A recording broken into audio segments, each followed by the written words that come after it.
Oi, pessoal, tudo bem? Mais uma vez aí, a gente vai dar continuidade ao curso aí de Física Geral 3. A aula hoje é a aula 5, cujo tema é campo elétrico, tá? E eu estou chamando essa aula de parte 1, porque ela vai ter a segunda parte, hoje vai ser agora é só a parte teórica, tá?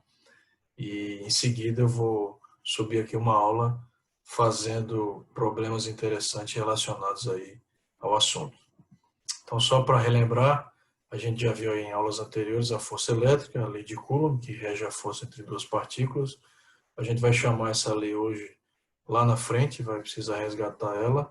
Então, lembrar que a constante lá, né, 1 sobre 4πε0, produto das duas cargas envolvidas, pelo quadrado da distância entre elas. O resto é a questão vetorial que a gente já discutiu aí. Então, ter isso em mente, porque além de ser importante, a gente vai resgatar daqui a pouco ela, né? Só atentar o detalhe aí, mais uma vez, não custa nada, que essa força ela cai rapidamente, porque ela cai com o quadrado da distância entre as cargas, né? Significa que se você duplica a distância mantendo as cargas fixas, por exemplo, você vai fazer a força cair 4 vezes, né? Porque 2 ao quadrado é 4, e assim por diante, tá? Então, o campo elétrico. Bom, o campo elétrico, a ideia do campo elétrico foi criada originalmente pelo Michael Faraday, o grande experimentalista Michael Faraday, né? Quem quiser saber mais sobre a história dele, depois dá uma pesquisada. Autodidata e um dos grandes físicos aí do século XIX, tá? O Michael Faraday, ele queria imaginar, por exemplo, como é que a gente enxergaria o espaço alterado por uma carga elétrica presente em um ponto do espaço. E aí a gente faz sempre uma analogia lá com o que vocês provavelmente viram em Física 1, que é a parte de gravitação universal. Em gravitação a gente sempre fala em campo gravitacional, que é aquele espaço que rodeia, né, um corpo massivo, de modo que qualquer outro corpo na presença, né, que entra nesse espaço vai ser atraído gravitacionalmente. Pois é, a analogia é direta, né? E o campo elétrico seria isso, seria um espaço em torno de uma carga elétrica que ficaria, de certa forma, alterado pelo fato dessa carga estar lá, e qualquer outra carga que adentre nesse espaço, ela vai sentir a presença dessa carga sendo atraída ou repelida, a gente já viu isso dependendo do sinal da carga aí. Então a gente vai chamar essa carga de carga geradora, tá? Porque é a carga que gera o campo, que a gente está medindo o campo, interessado em avaliar o campo elétrico dela. E essa meio que áurea, né, em volta da carga, a gente pode chamar assim, é justamente essa região que a gente chama de campo elétrico, né? Ela não tem limitação, né? Essa figura meio que delimita ela, mas ela tem ação infinita. Tá bom que a gente vai ver que ela cai muito rápido, assim como a força elétrica, e tende a zero para distâncias razoáveis, mas o fato da gente delimitar ela, isso é só uma construção que a gente faz para a gente visualizar, tá? Então, o que seria o campo elétrico? Seria esse espaço em torno de cargas de corpos carregados que fica alterado, de certa forma, eletricamente, né? Então, isso daqui que eu coloquei de azul seria uma visualização, né? Uma ilustração de o que seria o campo elétrico. A gente não consegue enxergar o campo elétrico, né? O tubarão, por exemplo, ele consegue. Ele tem um sexto sentido, né? São sensores no focinho dele, chamado ampola de Lorenzini, onde ele consegue detectar campo elétrico das presas, né? A gente, como não tem a menor ideia de como é que seja isso, né? A gente só fica imaginando. Mas é uma coisa bem interessante se pensar a respeito, né? E aí eu coloquei aqui uma carga de prova. Essa carga de prova, ou carga teste, é uma carga elétrica que a gente vai usar inicialmente para testar e aferir o campo elétrico criado por essa carga geradora em cima dela. Ela vai sentir, entre aspas, né, porque carga não sente, mas ela vai sentir o campo elétrico criado por essa carga, tá? E aí, por isso que ela tem chamado de carga de prova. Aí você pode perguntar, Pietro, e essa carga de prova também não tem campo elétrico? Tem, ela gera o campo elétrico dela, mas inicialmente eu não estou interessado em medir esse campo, tá, gente? E aí, ó, vamos imaginar que ela seja positiva. Isso a gente vai ver que lá na frente isso não vai fazer nenhuma diferença. até porque eu estou medindo o campo dessa carga, e a carga que eu coloco aqui não vai alterar o campo de quem está gerando, né? O campo elétrico. Então eu coloco uma carga aqui, inicialmente positiva, a gente já sabe que a força que essa carga vai fazer nela é uma força repulsiva, né? Essa força, esse vetor F1 aqui, tá? E aí, eu também troco essa carga de prova Q1 e coloco outra carga agora Q2. Na mesma distância que ela estava anteriormente, que Q1 estava, só que vamos imaginar que essa carga tem um módulo diferente, continua a ser positiva, vamos supor que ela seja menor em módulo, seja uma carga um pouquinho menor, e aí eu coloquei um vetor força aqui repulsivo menor, né? Porque a força é proporcional às cargas, né? Eu estou mantendo uma carga fixa, mas a outra estou variando. Então a força diminuiu. O que é interessante sobre isso? Que se eu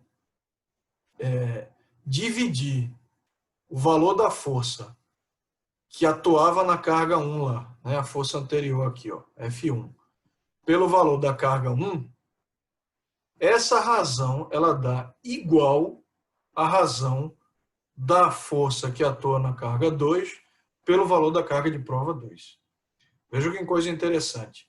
Eu estou mudando a carga, mas a razão força por carga é constante. O que é da gente esperar, gente? A gente espera que essa razão não esteja mudando, porque o que eu estou medindo aqui nesse ponto, onde a carga está em cima, na verdade é uma propriedade que independe dessa carga.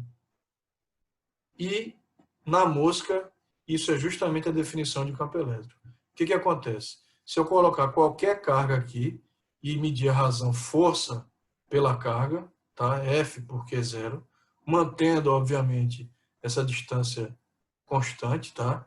Isso não está mudando, essa propriedade não está mudando, porque essa propriedade não depende dessa carga. Que coisa interessante. Essa propriedade não depende dessa carga. Depende de quem? Depende dessa carga, gente. E isso que eu estou medindo é justamente o campo elétrico. E essa é a definição formal de campo elétrico. O campo elétrico, né, naquele ponto lá, que alguns chamam de ponto P, ou você chama do que quiser, ele é o campo elétrico gerado por essa carga Q maiúsculo, Qzão, né, Q geradora.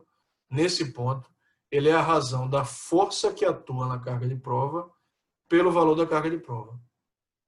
Veja que isso é uma operação vetorial, né? Estou dividindo um vetor por um escalar. Isso, na verdade, é um produto de um vetor por um escalar, né? O escalar é 1 sobre Q0 multiplicado pelo vetor F. E aí vocês já sabem lá da geometria analítica que E e F, obviamente, tem que ter a mesma direção e terão o mesmo sentido se esse escalar for positivo, né? Terão sentidos contrários se esse escalar for negativo. Lá a base de operações com vetores, álgebra vetorial, tá?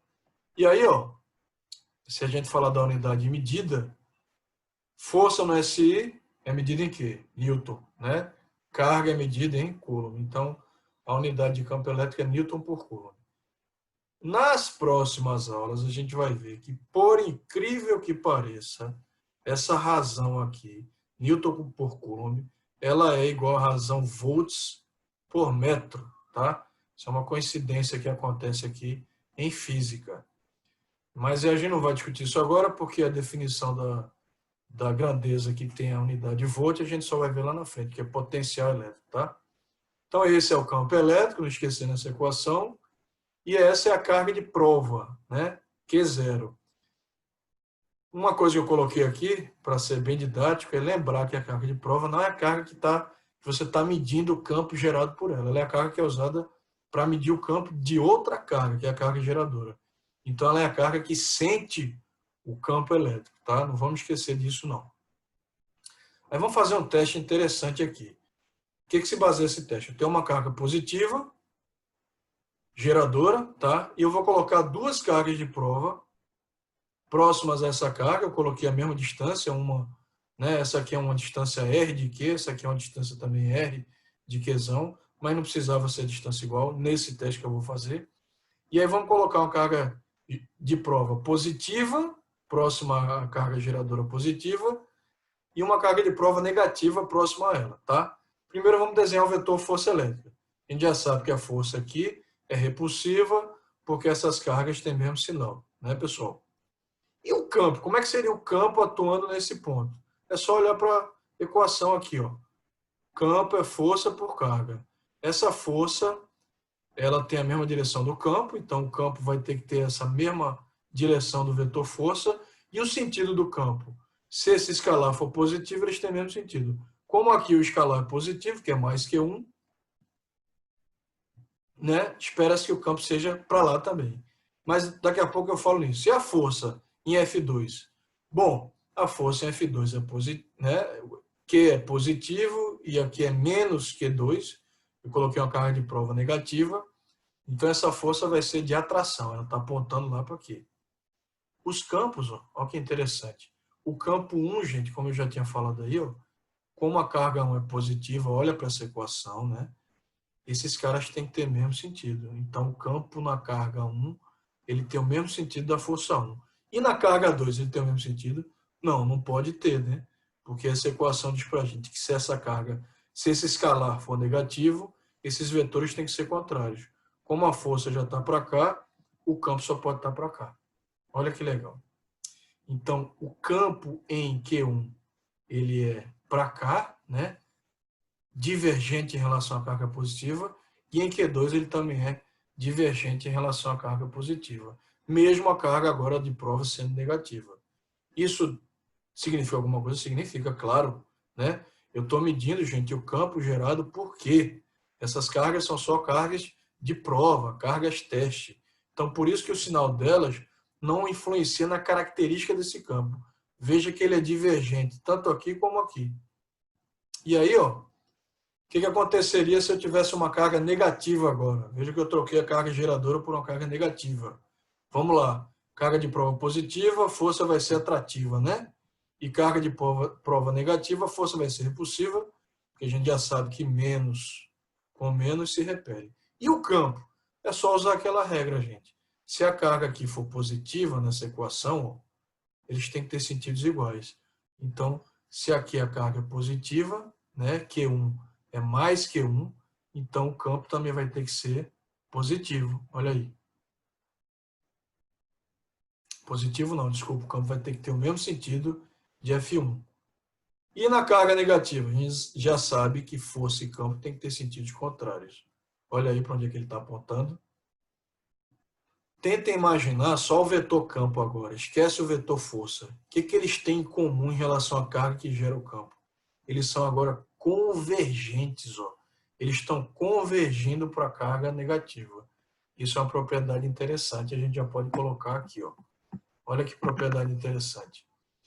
Cargas positivas geram campos divergentes. Olha o campo elétrico como é para essas cargas positivas.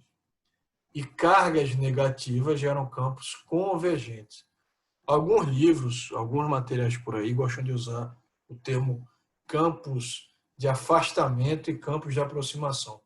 Eu não gosto particularmente desse modo de falar, pessoal, porque quando você fala afastamento, você pode imaginar que significa que se você colocar uma carga aqui, ela vai se afastar. O que não é verdade. Ela só se afasta se ela tivesse aqui sinal positivo também, né? Se ela tiver sinal negativo, ela se aproxima.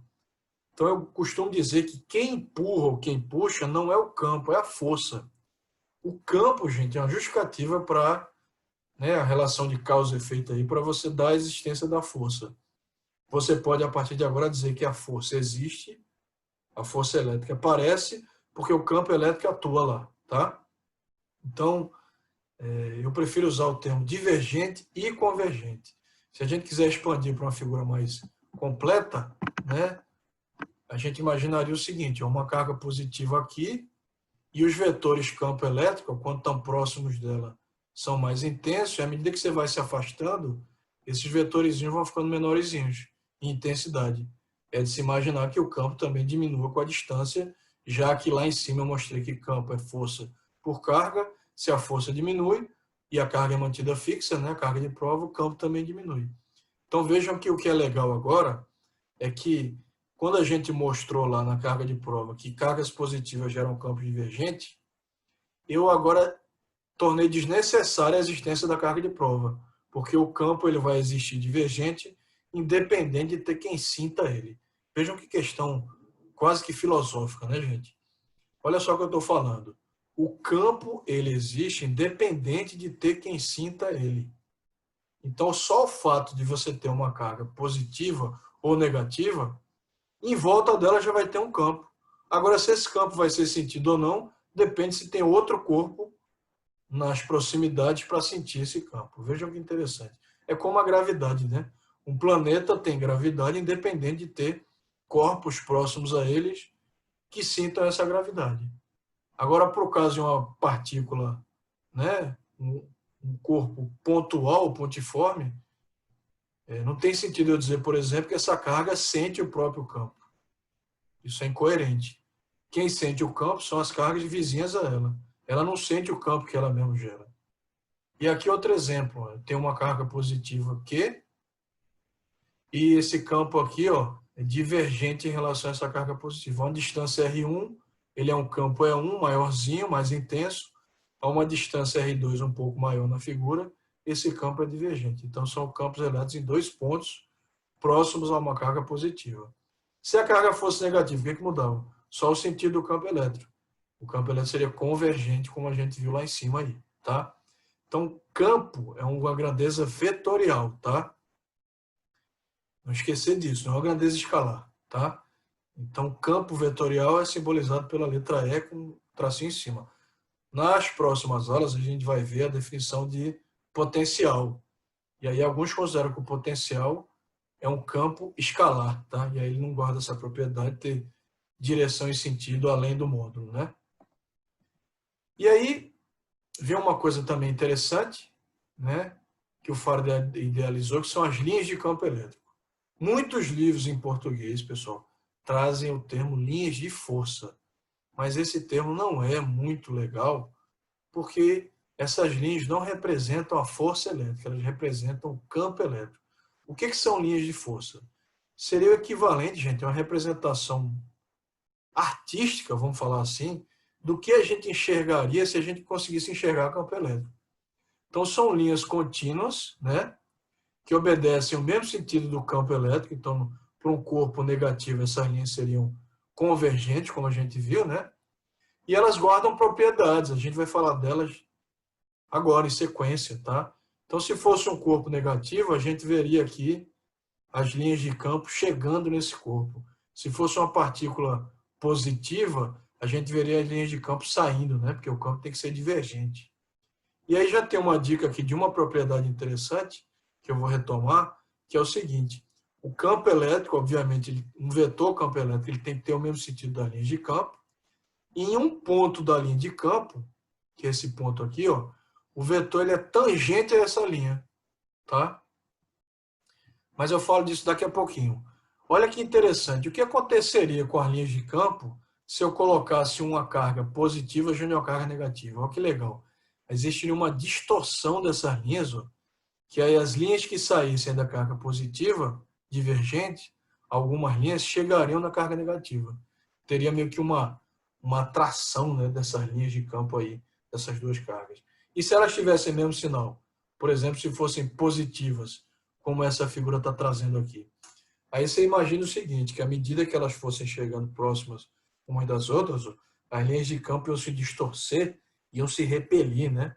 É mais ou menos o que acontece aqui, ó. Aí você pergunta, é possível ver esse comportamento? É. Em magnetismo, que a gente vai falar no final do curso de eletromagnetismo, é mais fácil fazer. Você usa ímã e usa limalha de ferro. Mas em eletrostática, você pode usar uma solução de um óleo vegetal transparente e você coloca partículas dentro, que essas partículas, esses pontinhos, vão ser os acusadores dessa forma aqui, tá? Depois eu posso vou até fazer isso, colocar no final da aula, lá na descrição do vídeo, eu vou colocar um link de uma imagem mostrando isso quando se trata de carga elétrica, tá? Então essas linhas se repelem, não se tocam, e acontece essa distorção no espaço. O que mudaria se essas duas cargas fossem negativas? É que essas setinhas, ao invés de serem divergentes, seriam convergentes, né? Seriam chegando nas partículas. E se fosse um plano carregado? A gente vai tratar disso principalmente lá em Lei de Gauss, né? No capítulo, que é o próximo capítulo que a gente vai tratar. Não é a próxima aula, é o próximo capítulo, tá? Mas se fosse um plano carregado, imagina um papel eletrizado, né? Se a gente visse as linhas de campo, se ele tivesse eletrizado positivamente, por exemplo, na superfície, a gente veria essas linhas assim, ó, paralelas, né? Um papel muito grande, com dimensões aí quase que infinitas, porque nas bordas haveria uma distorção dessas linhas de campo. Mas a gente veria uma coisa mais ou menos assim, ó. Mais uma vez, ó, o vetor campo elétrico tangente à linha de campo, tá?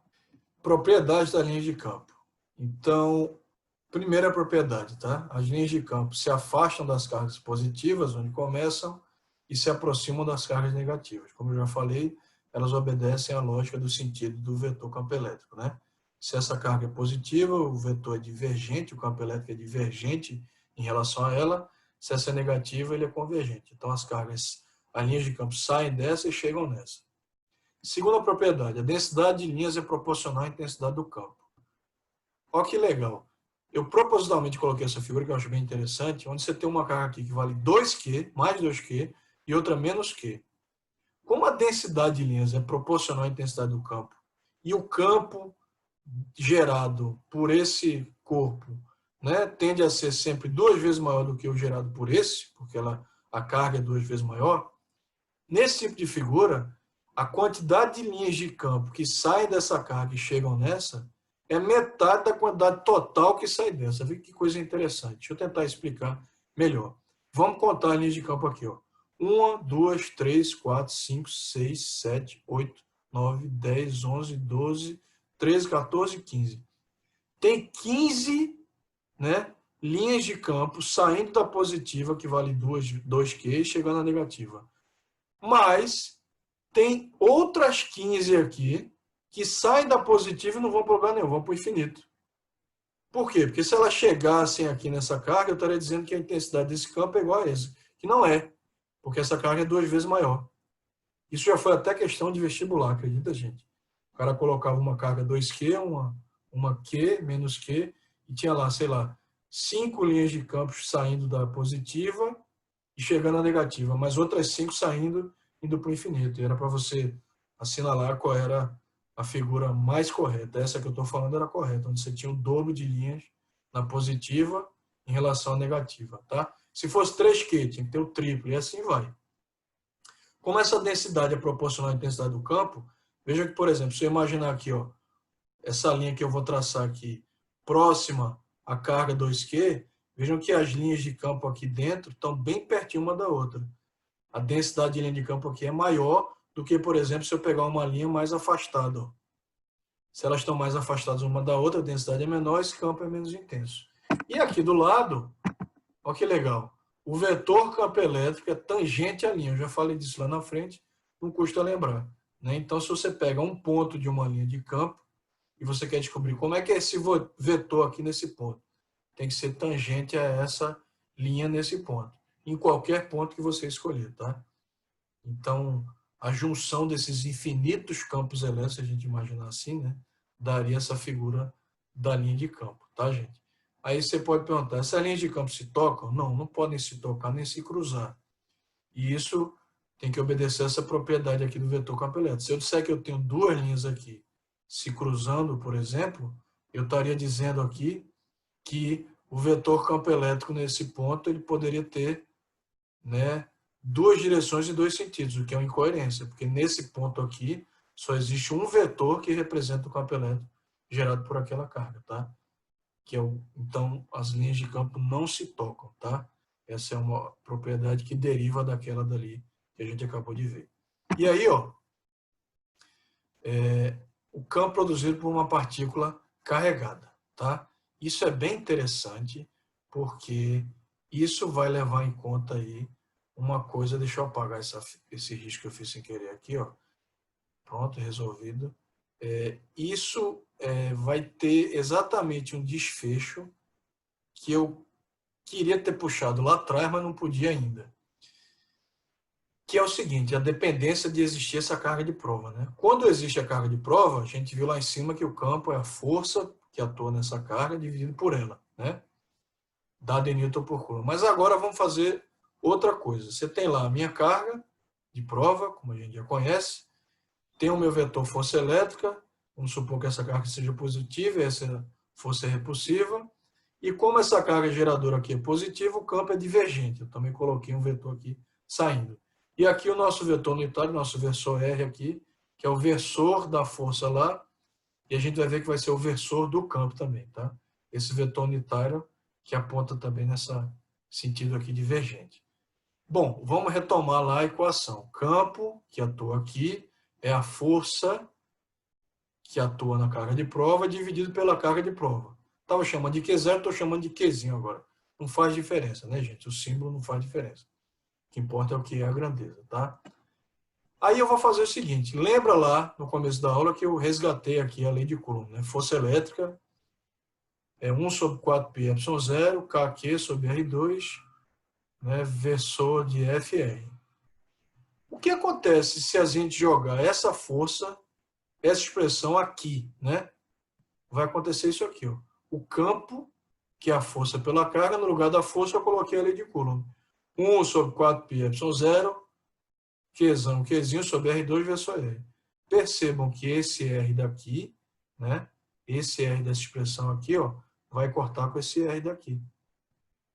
Quando eu reescrever a expressão, eu vou chegar em E igual a 1 sobre 4πε0, que é o nosso K, né, gente? Q sobre R quadrado, versor de E, R. Olha que legal. Essa expressão mostra como é o campo elétrico naquele ponto lá, tá? Sem eu precisar ter uma carga de prova para medir esse campo elétrico. Até porque o campo elétrico é uma propriedade de quem está gerando o campo, não de quem está sentindo, né? E aí, ó, a mágica foi feita. Eu desapareço com minha carga de prova e agora eu estou medindo o campo elétrico nesse ponto aqui, que eu coloquei essa bolinha, a uma distância R da carga, tá? O campo elétrico é dado pela constante lá, que é o K, que a gente já conhece, né? 1 sobre 4π permissividade elétrica do vácuo, vezes o valor da carga que gera o campo sobre o R ao quadrado. Então, vejam que o campo ele também cai rapidamente, assim como a força, né? Então, em distâncias razoáveis, esse campo tende a zero, né? Aí eu coloquei aqui um exemplo típico de uma curva de como é que seria o campo versus distância R, a carga lá que está gerando o campo. À medida que a distância vai aumentando, esse campo aqui, ó, cai rapidamente com essa função aí, que é o inverso do quadrado aí do R, tá, gente?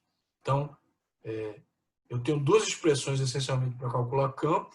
Uma é força por carga, eu vou usar, obviamente, quando eu tiver informações sobre a carga de prova, a carga que está sentindo um campo gerado por outra coisa, outra carga, outro corpo. E eu vou usar essa expressão anterior aqui, quando eu quiser saber o campo a uma distância R de uma carga Q que está gerando aquele campo, tá? Essa é a diferença essencial. E aí, na próxima aula, que é a parte 2 aí da aula de campo elétrico, eu vou fazer algumas aplicações para fundamentar melhor esse assunto, tá bom, gente? Foi um prazer mais uma vez e até a próxima aula.